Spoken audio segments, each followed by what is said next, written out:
I wonder if you could sort of talk about your process of sort of getting here to sort of tell this story and how it came about for you. Yeah, I mean, it unfolded over a decade of trying to kind of come to the story and refine it and then finally make the film. The earliest kernel was experiences with my grandmother, my paternal grandmother, who was a poetry editor. And when she developed dementia, she became nonverbal, and my family started talking about her in the past tense and grieving that transition. And at the time, I was first starting to study dance because I'm also a choreographer and make dance films, and that's the practice that I'm coming to feature filmmaking from.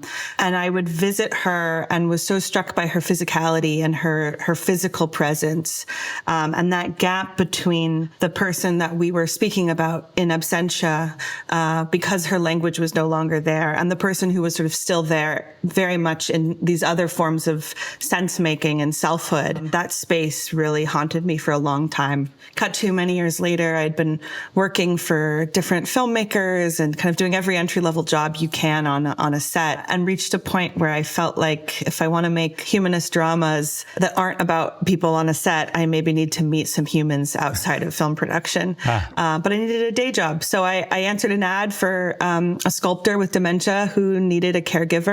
And that led to me working as a care worker for about 3.5 years part-time. And that job really shifted my perspective on aging, on care labor, and specifically on our age identity. I think something that was a real entry point for Kathy and I in talking about Ruth was that Ruth would be all ages and no ages. She wouldn't just be fixed as a sort of old woman, that she would have access to her child self, her teenage self, her middle-aged self, and that we would craft this character study together that allowed us to see all of the Ruths that she had been and how they all kind of coalesce in the moment. And that would be sort of a part of the coming of age story itself. That I think the coming of age genre, when we think about it for younger adults, there's this idea that somebody shifts, they become a new person, they transition, right? And a young person is becoming an adult, but we never say in that transition that they're no longer themselves. And we do for older adults. I think it's one of the ways that ageism plays out in our narratives is that we talk about older adults as